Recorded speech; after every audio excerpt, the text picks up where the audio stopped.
Right, we'll make a start and we'll let other people catch up if they want to join late. So, thank you for coming to this talk hosted by Bath Digital Festival.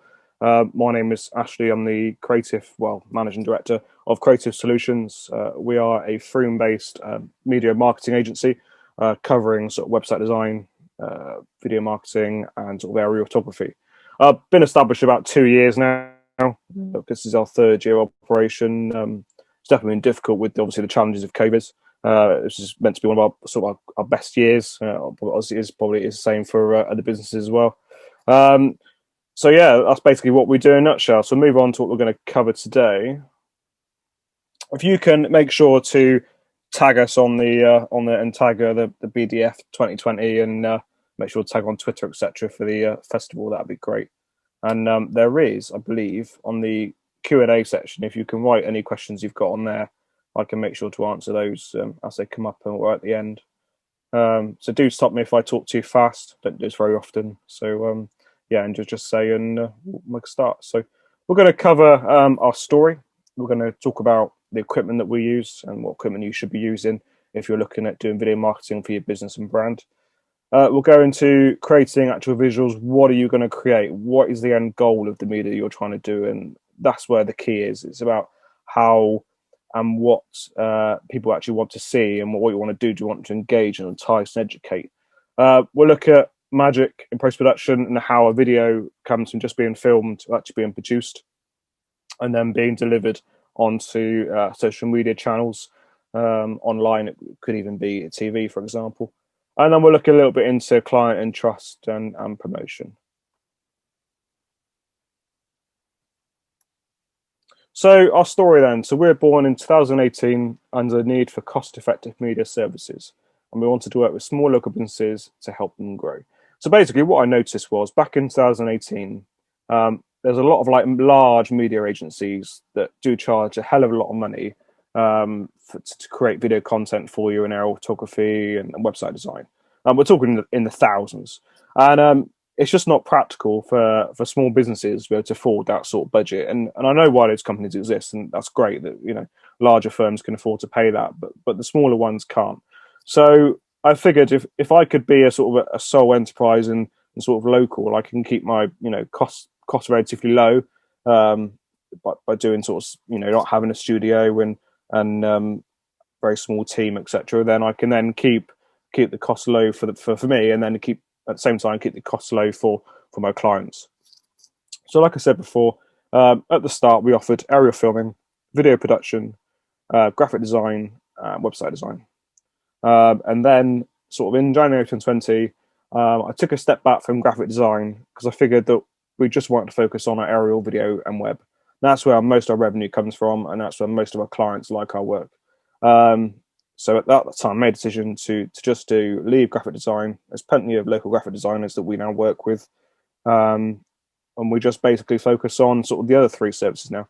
And we've been lucky to have sort of in our first 2 years, we've had a number of projects put onto TV, BBC, ITV, Sky, Channel 4. We did a video with another agency called Digital Adder, and that was for filming Lyra Cole, which was for a music video at Christmas. And then we recently gave some footage that we filmed of Avon and Somerset Constabulary, and that went off to the Home Office for the National Police Recruitment Campaign. So that was a nice sort of surprise when we had the email saying that could they use our footage for a national advert. So that was good to be able to work with them on that one. So we're going to have a quick chat about sort of the kit and what filming kit we actually need to do. And it's easy to create a video on a mobile phone. However, it's not easy to create a brand new video that engages the audience and does everything that you need it to. So having the correct filming kit is important. So you want to think about when you're actually filming your brand or you're getting an agency to film it, you want to think about the framing. You want to think about the quality and the lighting and the audio. And then you want to think about the editing and you've actually got to add the branding as well. So when you're recording a video on an iPhone, yeah, it's great for interacting with on a story on Instagram, but it's not going to create an advert that's going to properly promote your brand. You need to look at the bigger picture about what you're actually trying to do. And I'll provide some stats later on that are quite scary actually about video marketing.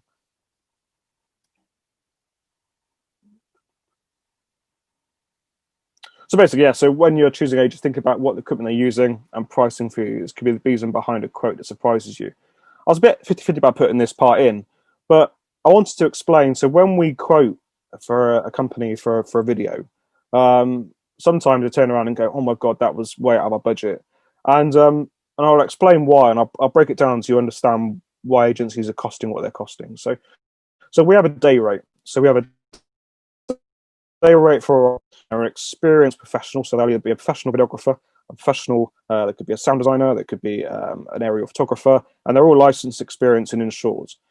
So we have a day rate for them, and then we have a rate for the equipment for the day. Bear in mind, filming equipment is expensive. Cameras are expensive, and lenses and tripods, etc. So we price for that. And all the money that we get for our equipment, we tend to then reinvest in new equipment to be able to then support the businesses going forward into the years to come. So we don't just spend it all as profit as such. We keep a retention because equipment only lasts so long, and you all know yourselves that, like with mobile phones, for example, it moves on so quickly that you have to be able to keep up and be able to deliver each time. So we then add mileage and insurance on top. So this is obviously our travel, and then we have public liability insurance, business insurance, debt protection insurance, etc. So our actual profit, once the credit's been broken down, it's very little. And what you're paying is for the experience to capture what you need. And most people now give you the raw footage as well. We can provide a hard drive and give you the raw footage. So you wouldn't just be paying for one video. You'd have that footage to use again, should you want to reuse it.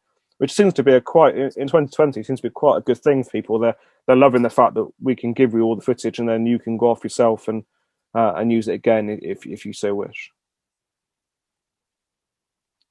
So here's some crazy facts about running a media agency. Get that image up. There we go. So our ground equipment is worth about 6,000. Our air equipment is worth about 12,000. Our new editing machine, which we were lucky to receive part of a grant from the government recently because of lost cost due to obviously COVID, helps pay for it towards a new computer for us, and that allows us to edit in sort of high resolutions, etc., and produce footage quicker than what we did before. Because you've got to bear in mind, when you're shooting in sort of 4K or 6K even, the file sizes are huge, so you've got to be able to have a computer that will power to edit that footage. Ground gimbals are about 2,000, and what a gimbal is, if those you don't know, it's basically a stabilizing system. So we put the camera on this piece of equipment that keeps it all stable and flat, so it all looks lovely and smooth when you're walking around. And our software is around 900 a year, and our license to operate commercial drones is about 190 a year. And then on top, obviously, employment costs, obviously insurance, obviously for other agencies. So some big costs there, and that's something to bear in mind when you're looking at doing video. If you're to hire an agency in, we have a lot of costs to bear in mind, but also we can provide those cost-effective solutions to still meet your needs. Yeah, so think about the return that having an experienced operator using professional equipment will give you versus using like an iPhone. And iPhones and mobile devices are great for sort of Instagram and capture on stories, but they're not going to produce the same quality that you need to engage, entice, and educate the audience. So right, we're going to go on to creating the visuals.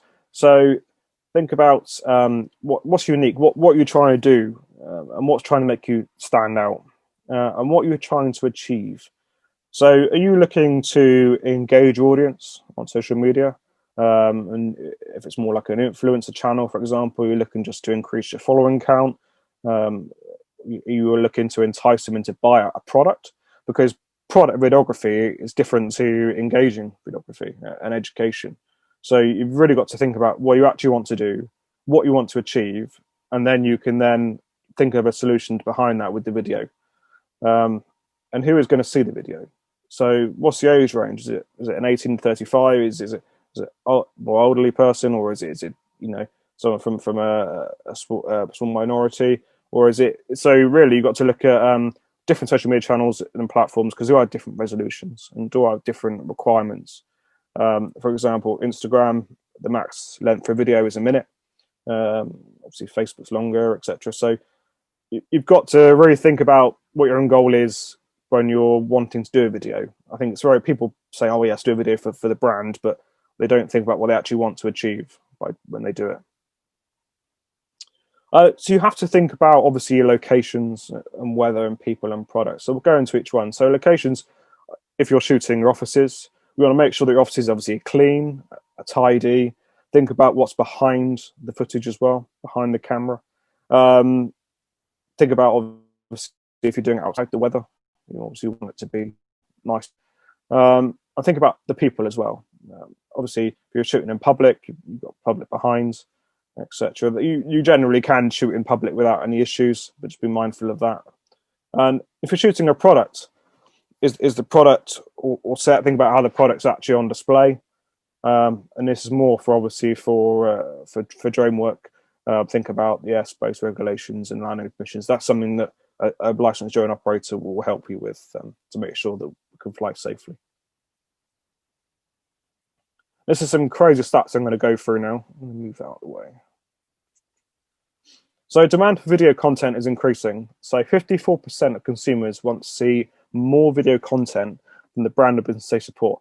That's quite a large percentage of people. I think a lot of brands are just showing sort of still imagery when actually they could do a lot more with video. Because people, even I notice on my own Instagram channel, if I put a video on, my actual views are a lot higher than just having an image. It's in the hundreds and hundreds of views versus just a few for the image. So it's very powerful content. You could say a lot more with a video than you can with images. Videos are consumers' favorite type. They are because people like to interact with the video and they like to watch it and listen to it. And then more chance of them pressing buy or following you, etc., if there's a video that's engaging and actually ticks the box and excites them. 88% of video marketers are satisfied with the return investment of their video marketing efforts on social media. So that's quite high. So, for example, if we were to charge, say, £1,000 for a video, but you made £3,000 on the video, happy days for you. And so always think about that. So when we're going back to creating the visuals, you want to think about what you actually exactly want to do, because we want you to get the return on investment. We want you to see the analytics that says you've had a 50% uptake on your social media channels because you've used video, or you've had, so those think about that when you want to create a video. So video marketing as a lead generation channel. So video marketers get 60% more qualified leads per year. That's another crazy stat, obviously going back into the demand for video content. And then video marketing on social media channels in 2020. So YouTube is the most popular video sharing platform. Marketers 88% of them plan to use it in 2020, and Facebook is second with 76%. YouTube is a really hard platform to target, and sort of sub 10, 15,000 followers on your YouTube subscribers, on your YouTube channel, it is really hard. So I think unless you've got a major YouTube channel already created, it's something that's very difficult to get into in 2020. You are better focusing on video marketing on the website and on sort of Instagram, Twitter, and Facebook. Build up your following and then move to YouTube. Starting on YouTube is very difficult. Power of video in purchasing decisions. 8 out of 10 people have purchased a piece of software or app after watching a brand's video, and that comes through the same as making sure to engage and entice and educate people. So magic in post-production. What is the end goal and who will see the video? What channel, resolution, sizes, reason, content, and branding guidelines and licensed audio. So let's have a look at what is the end goal. So what are you trying to do? I keep going back to this engage, entice, and educate, but it really is as simple as getting a pen and paper and saying, we want to do a video, but what do we actually want to achieve? What's our end goal? And who will see the video? So thinking about, if it's going to be an elderly person, are we going to go and put it on Facebook? Not necessarily saying that everyone who's elderly doesn't use Facebook, but you're going to look at different channels instead. You're going to look at advertising on websites they may go on. Are you going to think about sending out, brochure with a link to a video that they can go and watch online, a website, for example, on the front page? And different channels have different resolution sizes. So Instagram's a different resolution to what Facebook would use in terms of the optimal in sizes. Think about the reason, the content. So we provide, obviously, like I said before, we provide footage the raw footage so you can use after we've created the video for you. And then think about branding guidelines. You want the video to actually match your brand. You don't want it to be sort of random versus it doesn't look or feel like your brand. So there's the fonts aren't the same, the colors aren't the same, the style. So if you're creating multiple videos, you want to have some consistency between the videos. So when someone watches it, they know that that's you. The Lloyd's Bank advert, well, 99% of the time use a horse, and there's Apple. You can tell that a brand is straight away who they are by the advertising and the way that they cut and the way they edit. So you can very quickly see that consistency, and that will help build it. And think about licensed audio. I've noticed this quite a lot. A lot of people are using audio they haven't actually got license to use, and you can get in trouble for it.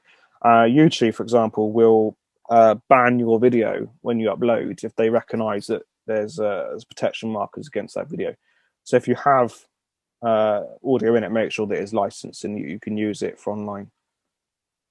There are some providers, Premium Beats or Envato. They're sort of good sites that will provide you with licensed audio.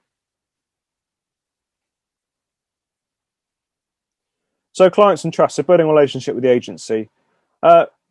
So make sure to, obviously, when you're working with us or with someone else, for example, you want to build trust, because we want you to come back to us and use us again, or use the agency that we're working with, and trust our experience. We're experienced marketers. We know what works and what doesn't, and we'll generally give you a good idea. And we're there with the best intentions to create the content that you need, and work together. So literally look at the video how you can do it together, and that's generally how it works. And promotion, so looking at promote the content afterwards. We're happy to promote our clients, etc., through LinkedIn. That helps build the retention with us and builds in future work, along with obviously promoting the video on social media. So when you are creating a video, make sure to target all the audience, but look at when the best time to launch your video is. So you need to look at previous stats from your analytics accounts to see when launching that video is going to be the best time to get the best return on your money. Because at the end of the day, obviously, budgets are tight. I get that. So you want to make sure you get the massive return. So if you look at your analytics first, you can see when the best time is to post that video. I think like Hootsuite and Buffer and a few others are great social media platforms to be able to schedule in videos and other sort of posts. So do take a look at those, because they're great platforms as well.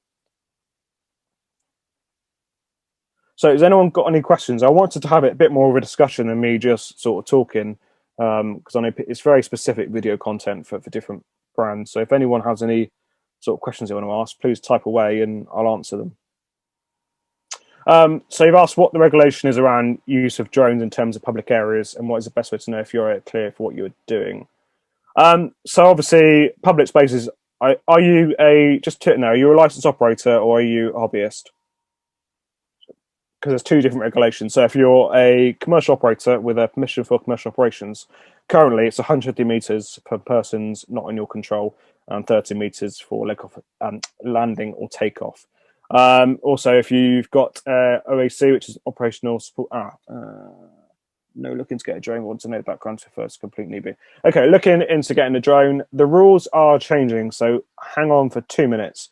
The rules at the end of the year are going to the new A2 GVC, I think it is, and the rules will change. It's all a bit up and down about what actually is happening. So the rules are changing all the time. So if you look at the Civil Aviation Authority's website, you'll see more information. But it basically means you'll be, with a new style of drone, you'll be able to go closer to people that are not in your control.